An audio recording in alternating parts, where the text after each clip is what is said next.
Let's get going now here shortly. Now the joy of love. Good morning. Welcome to Radio Maria Ireland. Father Eamonn with you here for a morning chat. Chatechesis here. And greetings to everybody on Facebook Live and on YouTube Live too. Thanks for being part of the radio here.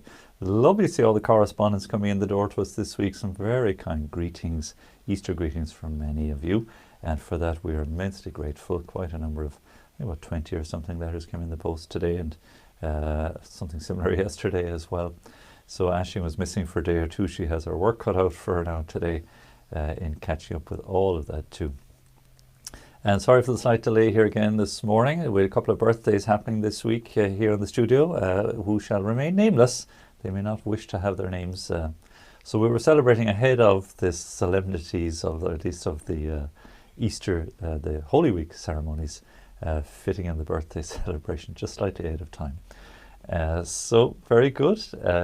Great to be able to celebrate together. Just have a little moment of fellowship as a team here on Radio Maria, as we certainly are. So now thank you for your listenership and thank you for your support, which we very much appreciate and very grateful to you, particularly this week. And it's lovely just to have this faith family, particularly at this time. Just mindful that it's a difficult time for those who love the Holy Eucharist, who love the sacraments, who love their church, who love their parish and their priests and long to come back together to celebrate as we have done. Maybe, again, a lesson, I suppose, for us not to take things so much for granted as they're given to us.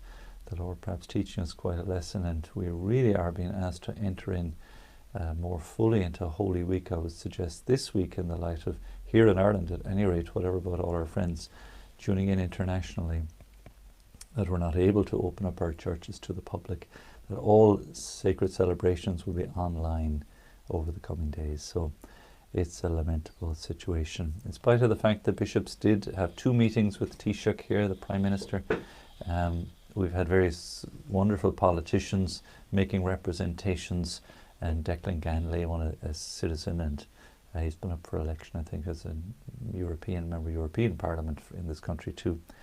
But again, a protagonist and challenging the legal situation, and at the moment to no avail just yet. So when all these other countries, including the north of Ireland, there is public celebration of the sacraments. Now in limited numbers, naturally.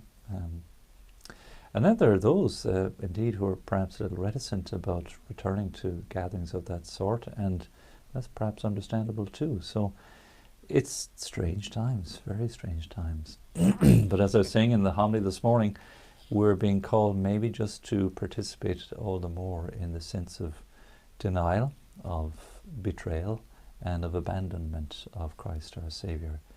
And we are very, in a real way, participating in that. Let us not lose heart.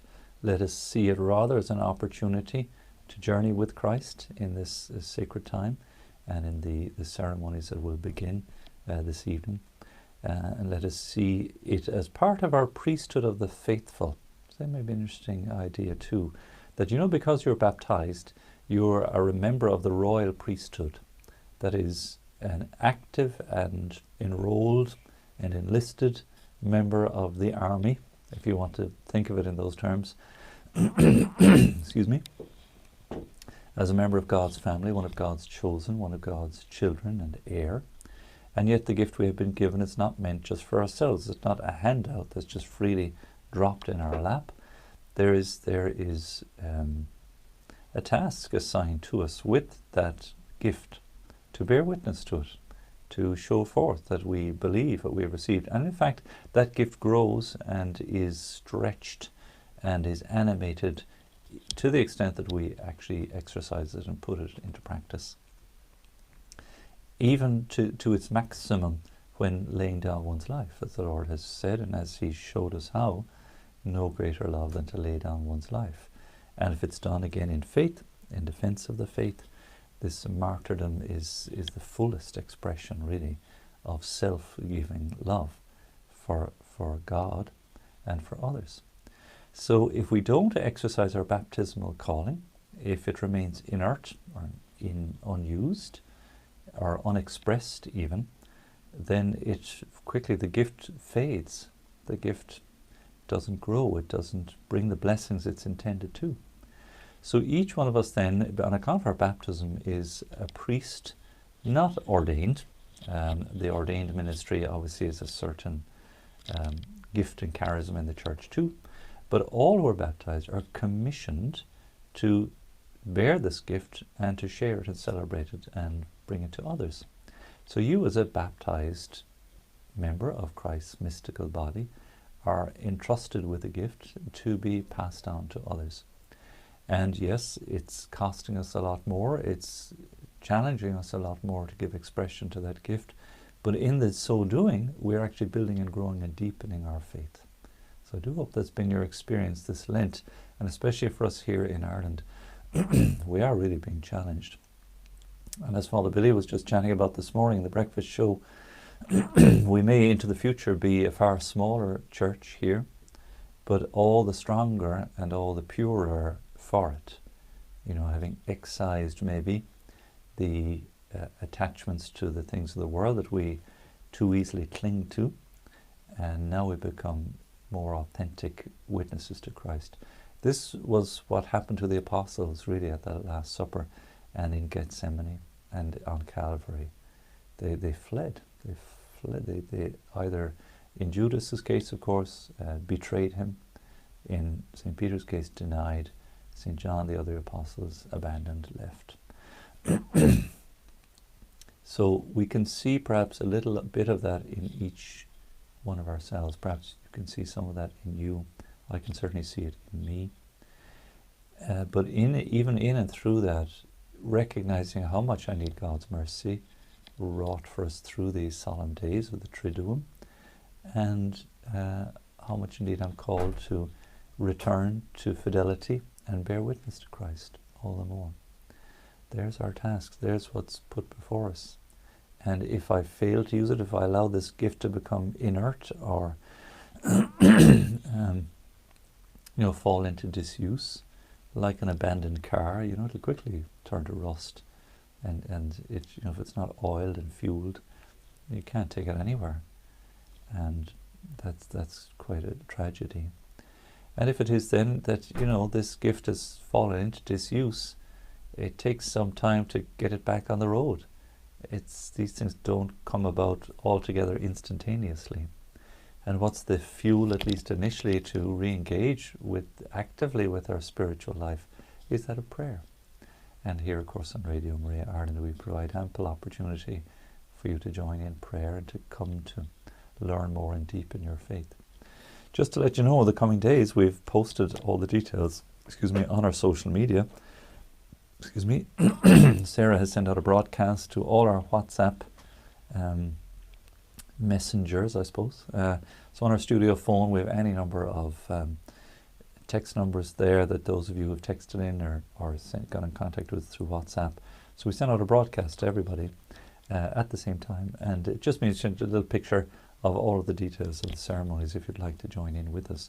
It's up on our Facebook page too. It's on our YouTube channel. Nuria came, and a lovely video for it, just a little voiceover with myself in it. But Sarah kind of did the graphics of the layout of the ceremonies in the coming days. So do please share that, pass it on to others, let others know if you would. It'd be one way of exercising your ministerial priesthood of the royal priesthood of the faithful. Let others know. It's there on YouTube, it's on Facebook. We have it on Instagram, and there's a link on our Twitter account as well to all these things. And we're glad to email it out to you if you'd like to get in touch with us, or we'll text it to you as well. Again, if you want to get all the details, we can send it to you, no bother, and you can join in. So just for this evening, our first of our celebrations, not part of the Triduum, or yes, part of the Triduum, I suppose. It would normally be on Holy Thursday itself, but traditionally here in Ireland, it's tended to be celebrated on the vigil on the evening of the Wednesday. So the Chrism Mass will be hosted here on Radio Maria, drawing the stream from St. Patrick's Cathedral in Armagh. And the Chrism Mass is such a lovely moment again, where the priests reconsecrate themselves, as it were, renew their consecration to the Lord, as part of the annual, I suppose, celebration, commemoration leading up to and at this time of year, very important, the Mass of the Last Supper. It's, as it were, renewing our priestly ordination and our commitment to the Lord. I'm just wondering if I have any of the text for that here. I can certainly dig it up for you. So the Mass which the bishop concelebrates with his college of presbyters. Presbyter just means priest. And his college, I suppose, the priests of his diocese. It's a lovely solemn moment. And at which he consecrates the holy chrism and blesses the other oils. It manifests the communion of the presbyters with their bishop. So the 3 oils are also consecrated at the chrism mass. And I don't know if you know them. Quiz question for you to name the 3 oils to do with the sacraments, the 3 sacraments of the church. In fact, is it 4? Let me think. It's certainly 3. Yes, it's the 3 sacraments I'm thinking of. And initiation, 2 of them. But to bring us into an oil just so richly symbolic. The oil of the sick, of course, is filled with balsam and has a lovely sweet scent to it of that sort of woody kind of incense type smell. And it's the smell and the texture and the purpose of oil speak for themselves in a way. The symbolism of the oil. Oil is used for beauty, for vitality, again to make supple and to lubricate, to bring the oil, is it oil of Eulay, the sort of the image of youth and youthfulness, and it can be very healthy in its properties, as well as I think to use oil like vegetable oil in these things has its own properties for health too. Fish oil, you know, is one of those things supposed to be very good for us too. So it's just the rich symbolism of oil as a sacramental in use with the sacraments. Again, the anointing. Christ anointed with this pure nard, this very expensive oil, which he said was for his burial. And so dying to Christ and rising to new life in him, the oil is used for catechumens too at baptism, and of course for the sacrament of the sick, to anoint and bring healing to the person who is afflicted. And those in danger, those of advanced years, and those whose health is in danger are eligible to receive the sacrament of the sick. It's not administered in the same physical way nowadays on account of the pandemic.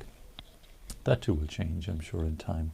But the idea of physical touch there, very important part of that sacrament too. But the consecration of the oils this evening now at the Chrism Mass, the Chrism comes the oil of Chrism, of course, for confirmation, on the oil of the confirmandi. So there's your 3 sacraments, in fact 4.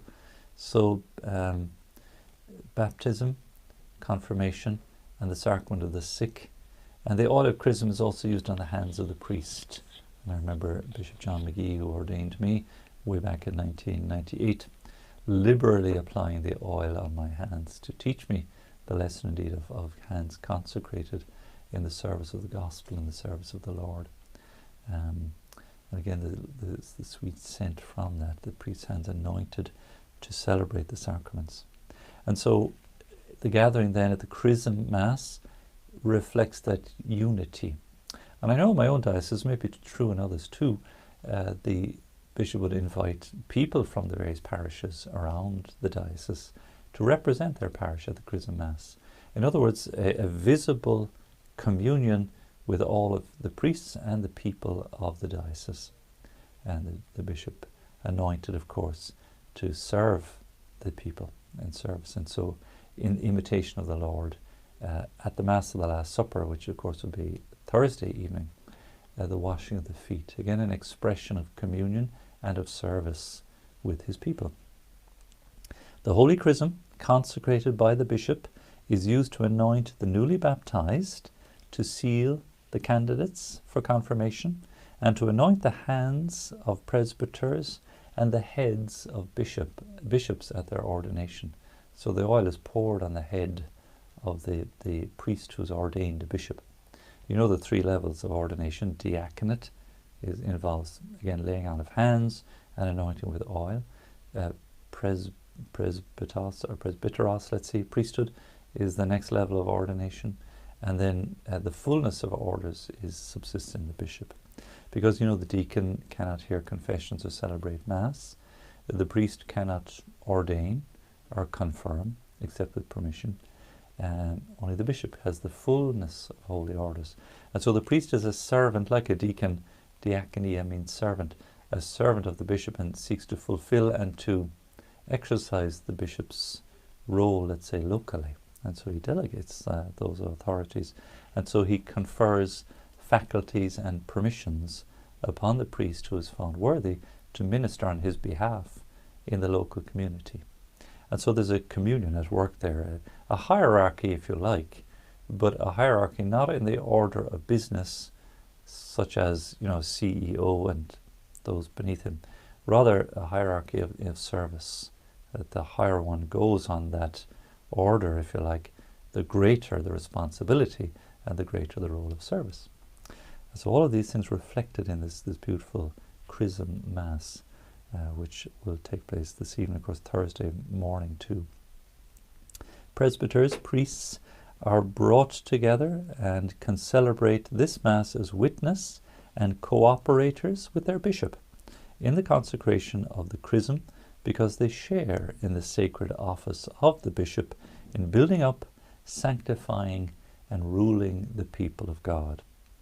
They're the three roles of the bishop in the law of the Church Canon Law: to teach, to govern, and to sanctify. They're the principal roles of the bishop. And he seeks to do that through the ministerial priesthood and in communion with them. The Mass is therefore a clear expression of the unity of the priesthood and the sacrifice of Christ, which continue to be present in the Church. And so they reflect, again, the very same ministry of Jesus and his priests, his apostles, and all the ministers associated with him. Again, all the wonderful holy women who are the ones who are faithful to the foot of the cross. Doesn't that strike you as something?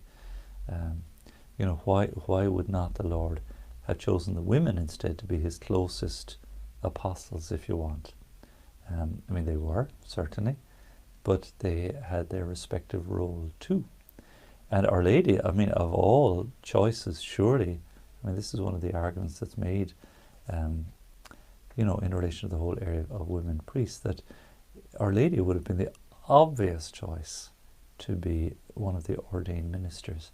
But Christ, in his wisdom, did not choose her, nor any of the women. It was the apostles he chose and called by name.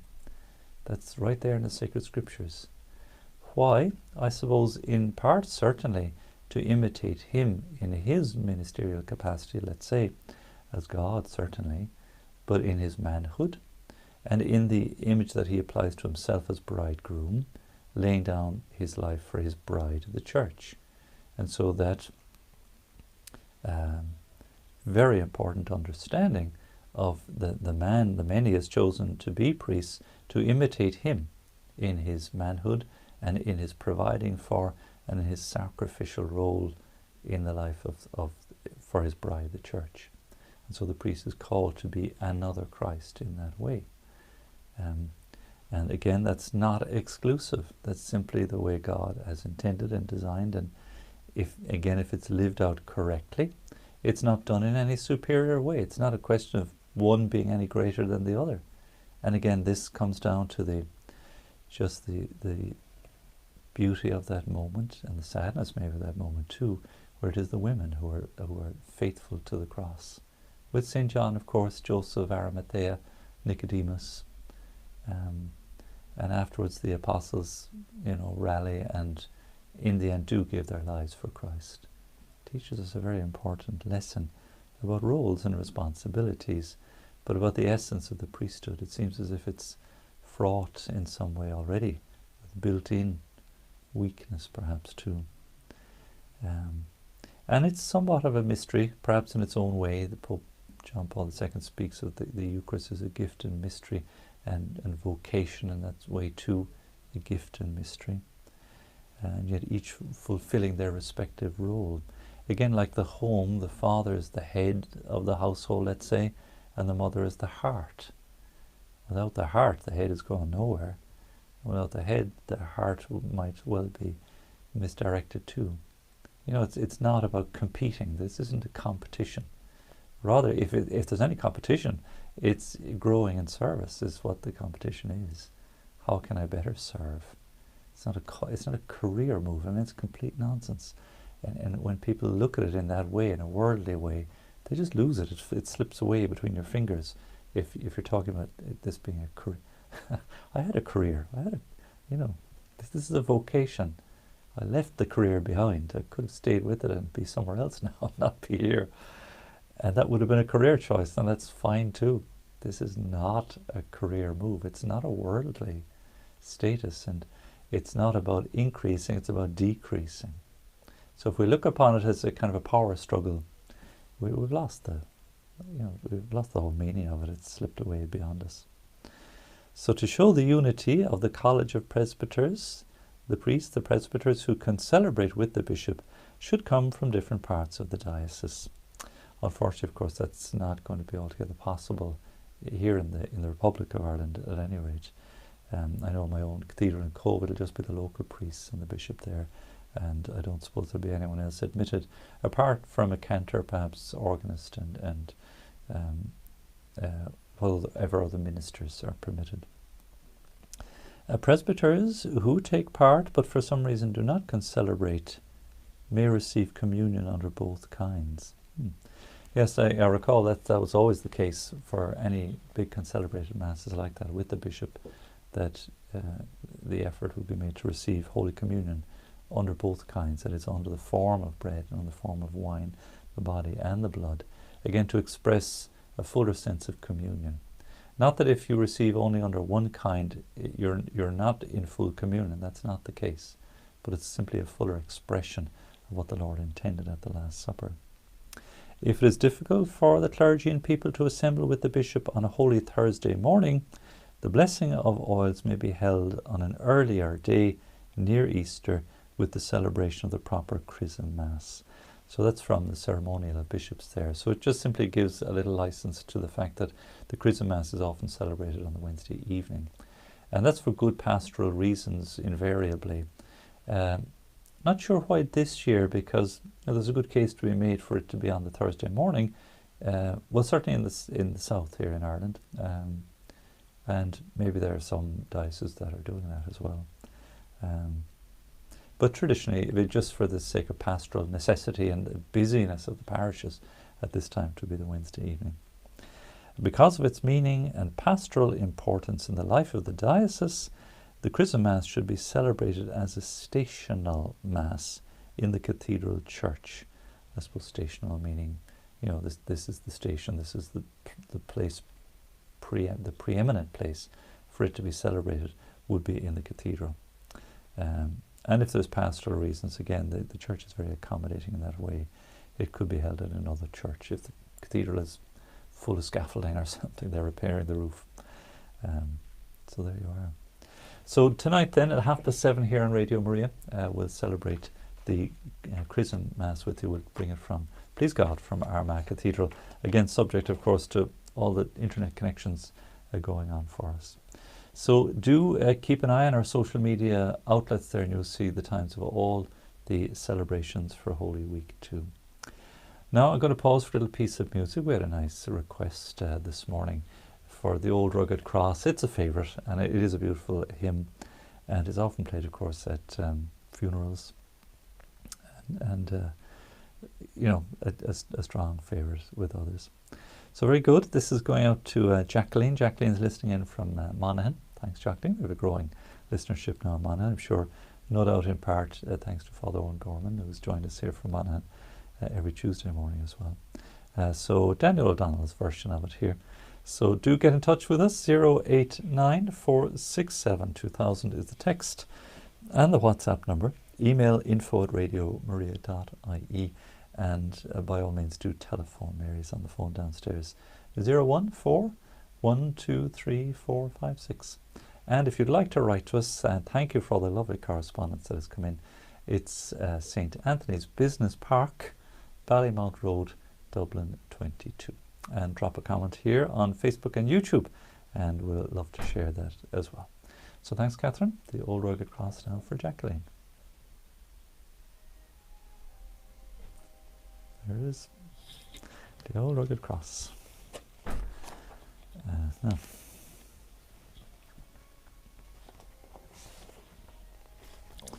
Check a few things here.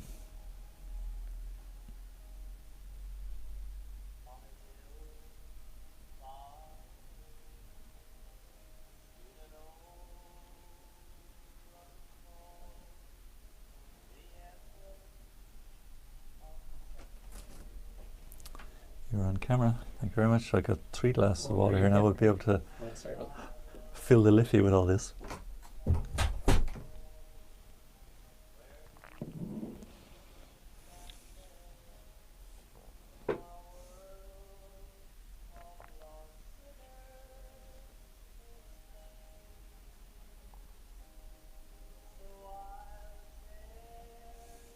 That's good. Bishop Fancy doing his message.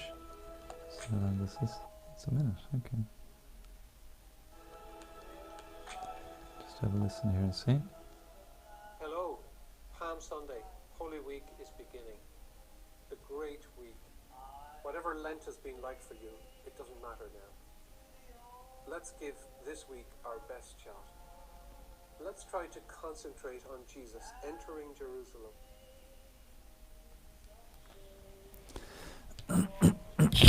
Yeah. I'll share that with you as well. That's good. A message from Bishop Fonzie.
Catherine will look up here.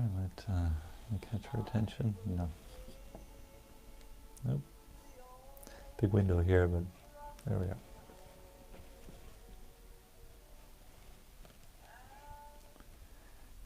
Change it one day for a crown. You can finish it there.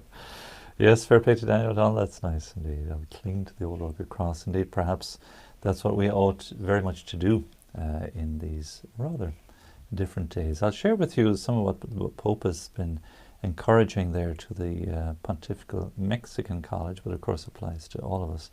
But I have just, it's only about a minute long here, Bishop Fonzie's message. He's doing a lot of posting on social media now, as indeed many of our bishops are doing, and reaching out. So we missed him this morning. We didn't get the recording of his reflection today, and he left us some notes there, and Aidan gave to me. I was going to share it, but I thought, no, I'm not quite sure what direction he was taking the actual thought.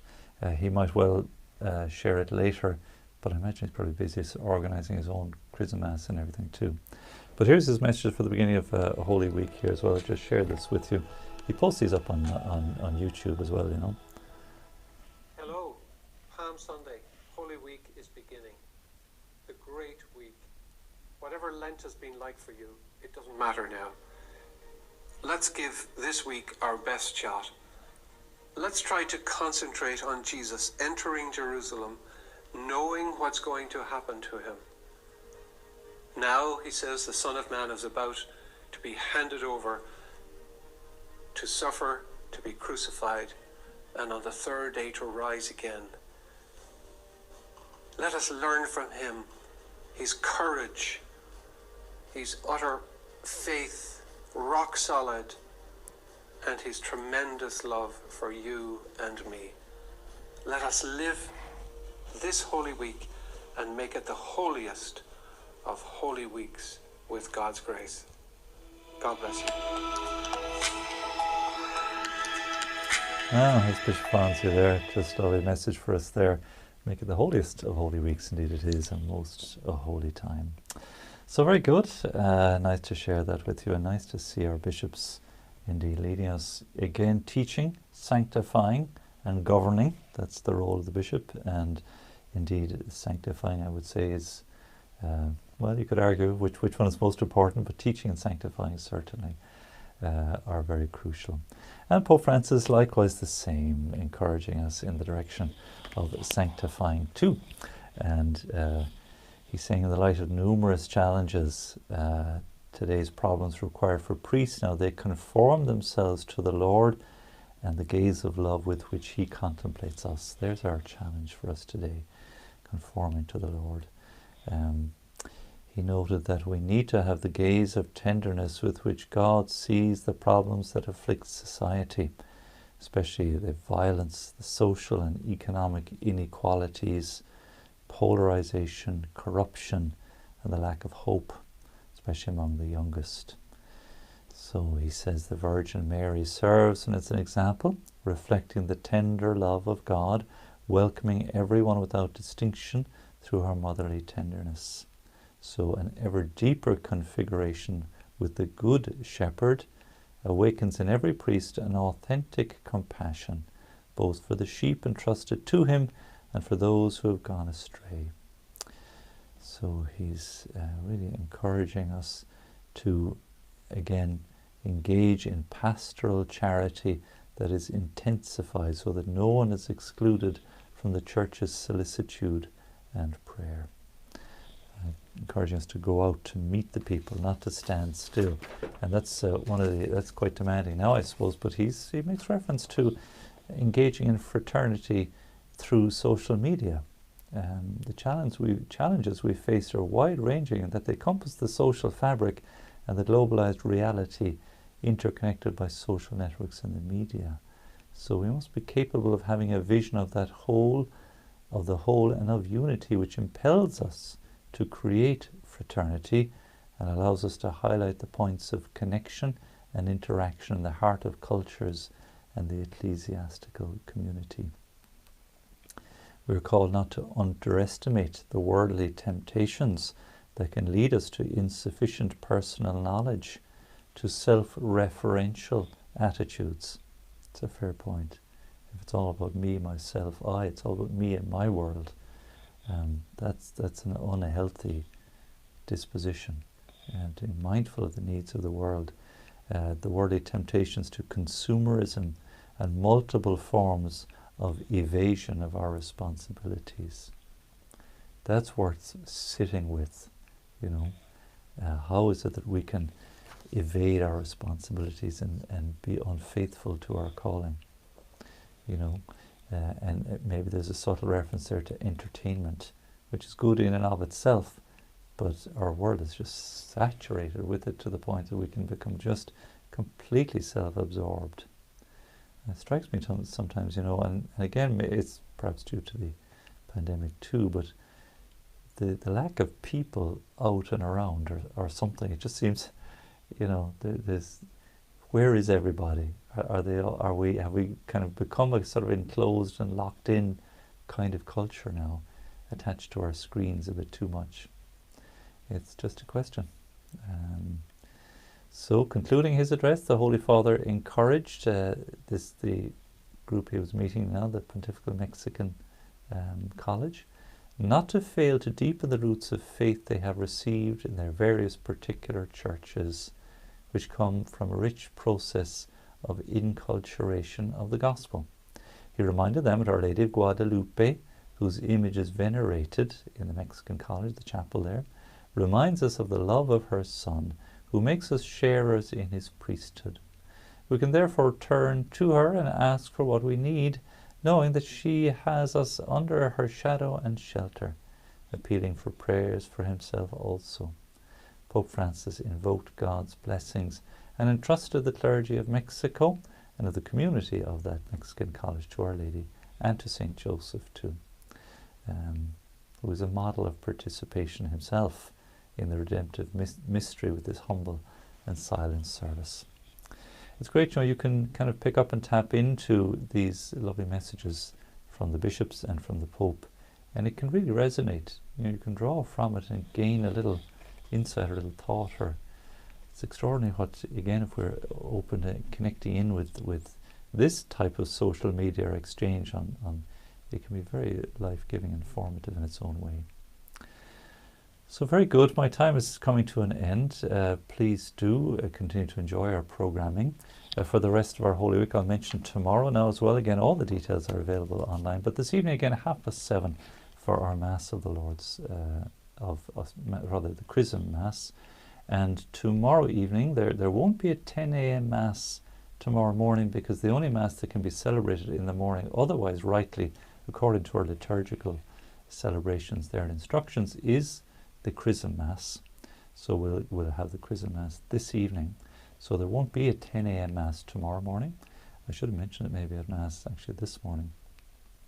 We can mention it on air again tomorrow too to remind people. But we will have the Mass of the Lord's Supper, which we'll bring to you from Knock Basilica. That'll be at 7:30.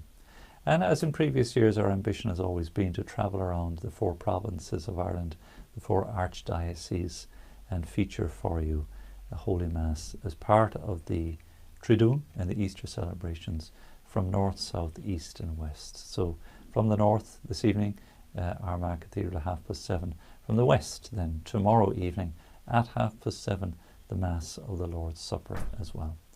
So do please join us. Do please share with us. Do please journey with us for those lovely moments of prayer.